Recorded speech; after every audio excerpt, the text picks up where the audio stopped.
श्री गणेशाय नमः। सभी भक्तों को राम राम। आइए अब सुनते हैं कार्तिक मास के महात्म्य का 14वां अध्याय। कार्तिक मास का आज पढ़ूं 14वां अध्याय। श्री हरि कृपा करे श्रद्धा प्रेम बढ़ाए। अब तक की 13वीं कथाओं को भक्ति पूर्वक सुनने के बाद महाराज पृथु ने नारद जी से निवेदन किया, हे देवर्षि, आप सर्वज्ञाता है और मैं अज्ञानी।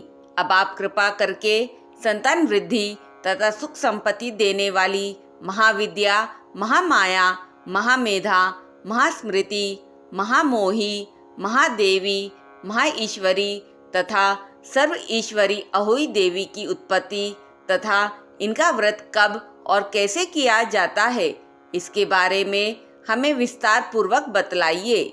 महाराज पृथु द्वारा इस प्रकार प्रार्थना किए जाने पर नारद जी एक प्राचीन कथा सुनाते हुए बोले, हे राजन, एक समय कलिकाल में बड़ा भारी अकाल पड़ा।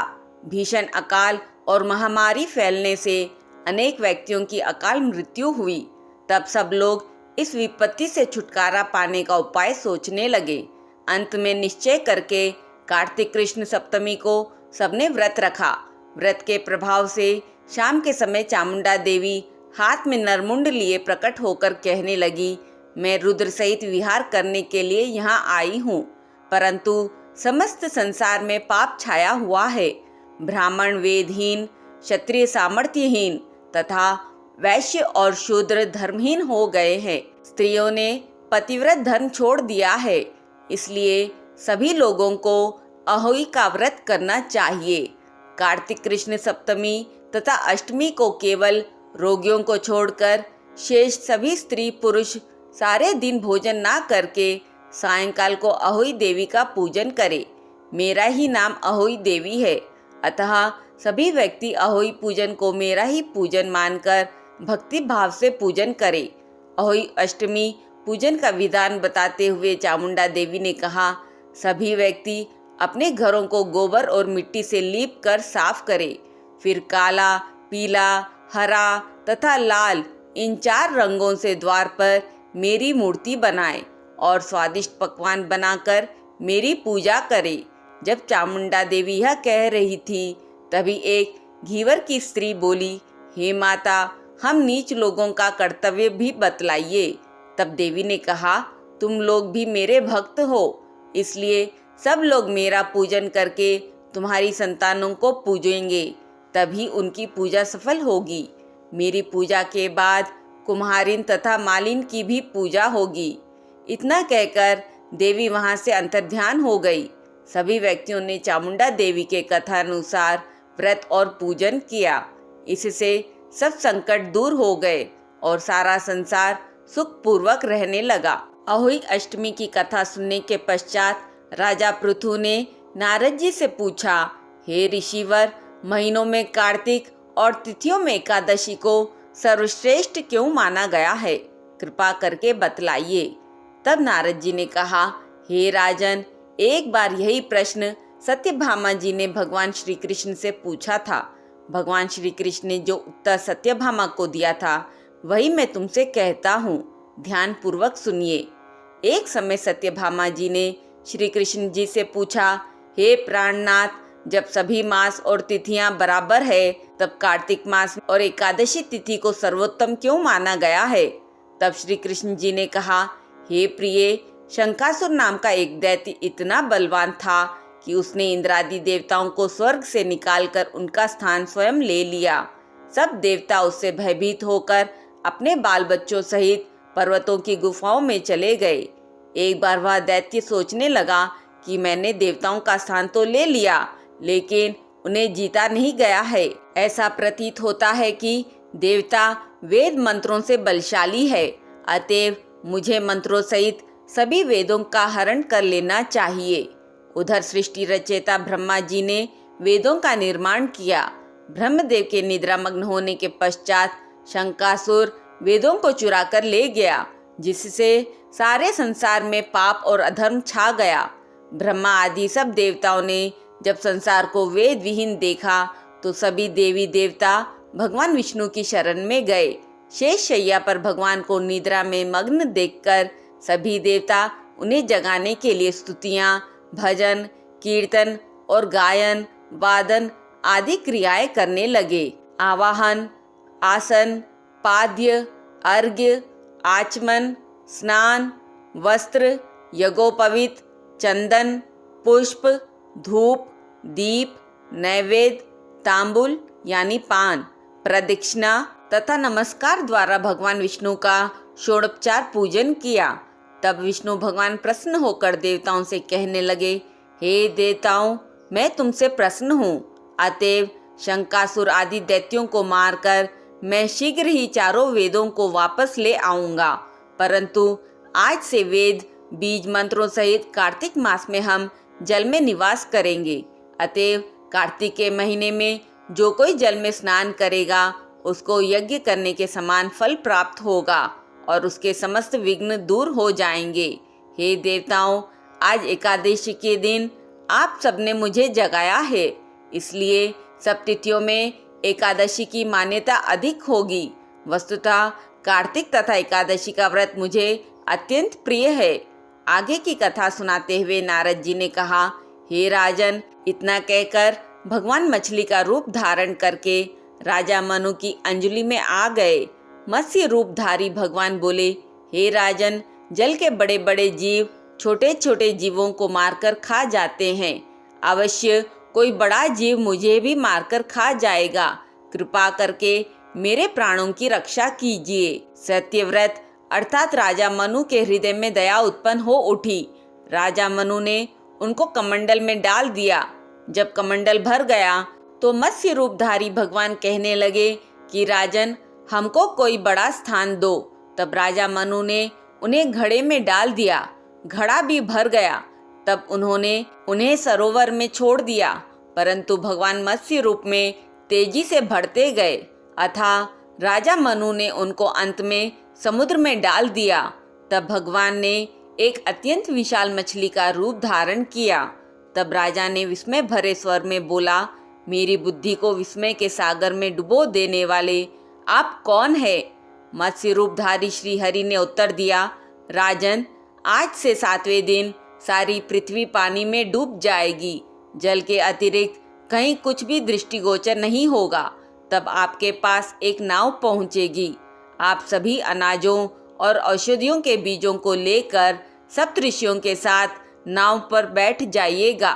मैं उसी समय आपको पुनः दिखाई पड़ूंगा। और पृथ्वी जब जल में डूब रही थी, तब मत्स्य अवतार में भगवान ने उस राजा मनु की नाव की रक्षा की और इस संसार को भयानक जल प्रलय से बचाया था।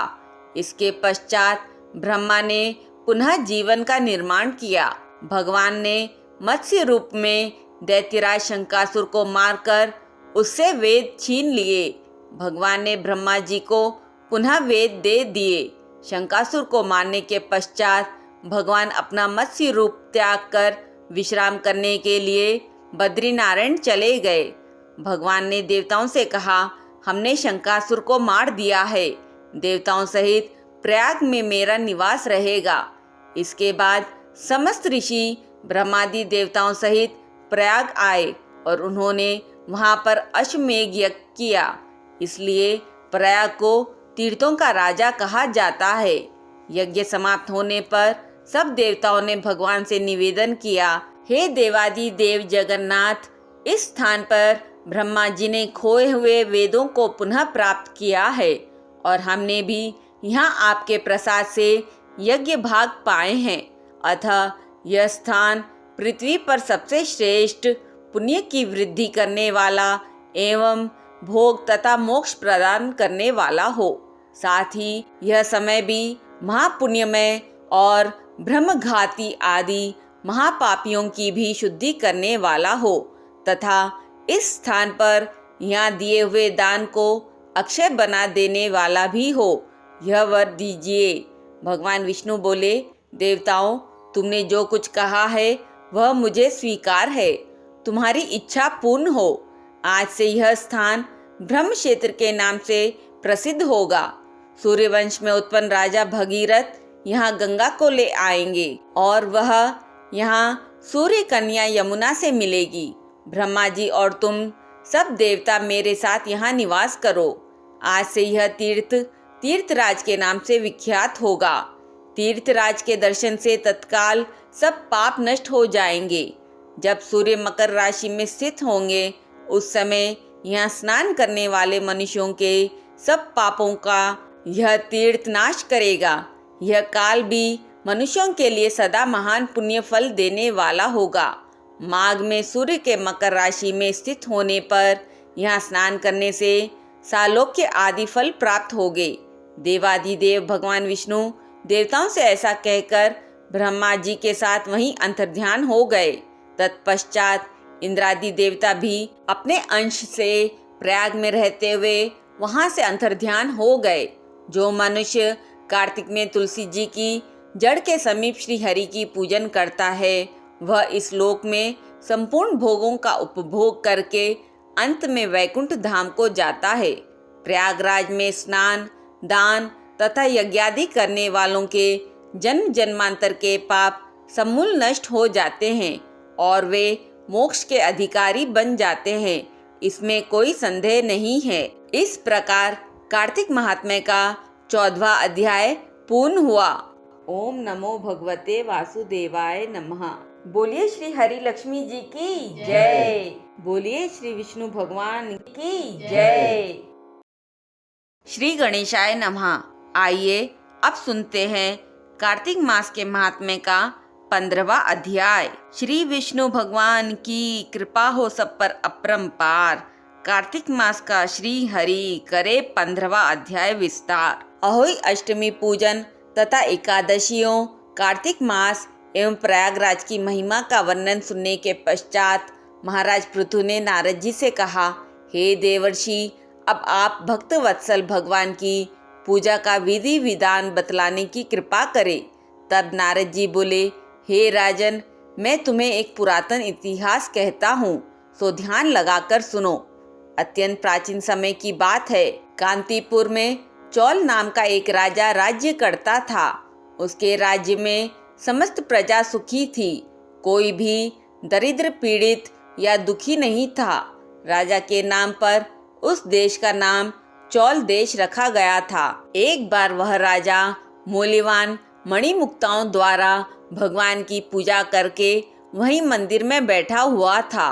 उसी समय विष्णु शर्मा नामक एक ब्राह्मण ने आकर तुलसी दल तथा जल से भगवान की पूजा की। उसके तुलसी पत्रों से राजा की पूजा के मणिमुक्ता आदि ढक गए। यह देख राजा ने क्रोधित होकर ब्राह्मण से कहा, हे विष्णु शर्मा, तुमको पूजा का कुछ भी ध्यान नहीं है। मणिमुक्ताओं से की गई मेरी पूजा की सारी शोभा को तुमने तुलसी दलों से ढककर समाप्त कर दिया है। राजा के अहंकार में भरे हुए ये कटु वचन सुनकर विष्णु शर्मा ने कहा, हे राजन, अभिमान के वशीभूत होने के कारण तुम भगवान की पूजा के बारे में नहीं जानते। ब्राह्मण के यह वचन सुनकर राजा ने कहा, हे ब्राह्मण, तुम दरिद्र हो, इस कारण भगवान की पूजा क्या जानो। क्या तुमने कभी भगवान का कोई मंदिर बनवाया अथवा कोई यज्ञ आदि किया? अगर यही बात है तो मैं देखता हूँ कि भगवान की भक्ति करके पहले तुम स्वर्ग में जाते हो या मैं पहले जाता हूँ। इतना कहकर राजा ने गुंगल ऋषि को आचार्य बनाकर बड़े बड़े यज्ञ आरंभ कर दिए और साथ ही ब्राह्मणों को बहुत सा द्रव्य दान में देने लगा। परंतु विष्णु शर्मा हमेशा की तरह माघ तथा कार्तिक मास के व्रत, तुलसी वन का रोपण, एकादशियों को व्रत तथा ओम नमो भगवते वासुदेवाय मंत्र का जाप करते हुए भगवान की पूजा अर्चना करता रहा। वह उठते बैठते, चलते फिरते हर समय भगवान का स्मरण तथा कीर्तन करता रहता था। कार्तिक मास में एक दिन विष्णु शर्मा ने जो ही रसोई तैयार करके रखी, कोई भोजन उठाकर ले गया। इसके बाद उसने व्रत भंग होने के भय से पुनः रसोई नहीं बनाई और भगवान का भजन करते हुए ही सो गया। दूसरे दिन उसने फिर रसोई बनाई और जो ही भगवान का भोग लगाने लगा, कोई फिर से भोजन उठाकर ले गया। लगातार 7 दिन तक ऐसा ही होता रहा और इस प्रकार विष्णु शर्मा को निराहार 7 दिन व्यतीत हो गए। विष्णु शर्मा भूख के मारे अत्यंत व्याकुल हो रहा था, परंतु सत्संग का समय भंग ना हो जाए, इस भय से उसने किसी भी दिन दूसरी बार रसोई तैयार नहीं की। 8वें दिन उसने निश्चय किया कि आज मैं पूरी तरह ध्यान रखूंगा और देखूंगा कि भोजन को उठाकर कौन ले जाता है। इसके बाद उसने भोजन तैयार किया और एक स्थान पर छिपकर बैठ गया। थोड़ी देर में उसने देखा कि एक बड़ा ही दीन, हीन और दुर्बल चांडाल, जिसके शरीर में केवल अस्थियां मात्र शेष थी, छिपकर आया और भोजन को उठाकर ले जाने लगा। उसे देखकर विष्णु शर्मा का हृदय दया से द्रवित हो उठा। विष्णु शर्मा ने उस चांडाल से कहा, सुनो भैया, रुको, रूखा भोजन मत ले जाओ, मेरे पास थोड़ा सा घी है, वह भी लेते जाओ। ब्राह्मण के यह वचन सुनकर भयभीत होकर वह चांडाल भागता हुआ ठोकर खाकर गिर गया। तभी विष्णु शर्मा भी उसके समीप पहुंच गया और एक वस्त्र से उस पर हवा करने लगा। थोड़ी देर बाद उस ब्राह्मण ने देखा कि उस चांडाल की जगह शंख, चक्र, गदा, पद्म तथा वनमालाधारी भगवान विष्णु स्वयं वहां लेटे हुए हैं। उसी समय विष्णु शर्मा ने भगवान के चरणों में गिरकर नमस्कार किया। तभी रुद्रादि देवता भी वहां पर आ गए और ऋषि मुनि वेद मंत्रों से उनका पूजन करने लगे। तब विष्णु भगवान ने अत्यंत स्नेहपूर्वक विष्णु शर्मा का आलिंगन करके उसको अपने साथ विमान में बैठा लिया और उसे अपने साथ वैकुंठ को ले गए। चौल राजा भी यह दृश्य देख रहा था। भगवान की विष्णु शर्मा पर यह कृपा देखकर राजा अत्यंत दुखी हुआ और उसने आचार्य गुंगल ऋषि को बुलाकर कहा, यह सब क्या हो रहा है? जिसके द्वेष के कारण मैंने इतना यज्ञ और दान पुण्य किए हैं, वह वैकुंठ को जा रहा है और मैं यहीं पर उपेक्षित खड़ा हूँ। क्या मेरे यज्ञ और दानादि सब निष्फल चले गए? इससे यही सिद्ध होता है कि भगवान यज्ञादि से नहीं, केवल भक्ति से प्रसन्न होते हैं। आजीवन ब्रह्मचारी रहने के कारण राजा के कोई संतान भी नहीं थी, इसलिए अपना संपूर्ण राजपाट, धन संपत्ति आदि अपने भांजे को सौंपकर भगवान मुझे स्थिर भक्ति प्रदान करे। ऐसा कहते हुए राजा यज्ञ कुंड में कूद गया। यह दृश्य देखकर गुंगल ऋषि ने क्रोध में आकर अपनी शिखा उखाड़ ली। तब से अभी तक चौल देश में भांजा ही मामा का उत्तराधिकारी होता है और गुंगल गोत्र के ब्राह्मण आज भी शिखा अर्थात चोटी नहीं रखते। चौल राजा के अग्निकुंड में गिरते ही भगवान ने वहां प्रकट होकर अग्निकुंड में ही उसका आलिंगन किया और उसे भी अपने लोक को ले गए। वैकुंठ में भगवान ने विष्णु शर्मा को पुण्यशील तथा चौल राजा को सुशील नाम देकर अपना द्वारपाल बना लिया और इस प्रकार वे दोनों हर समय श्री हरि के निकट रहने लगे। इस प्रकार कार्तिक महात्म्य का 15वां अध्याय पूर्ण हुआ। ओम नमो भगवते वासुदेवाय नमः। बोलिए श्री हरि लक्ष्मी जी की जय। बोलिए श्री विष्णु भगवान की जय।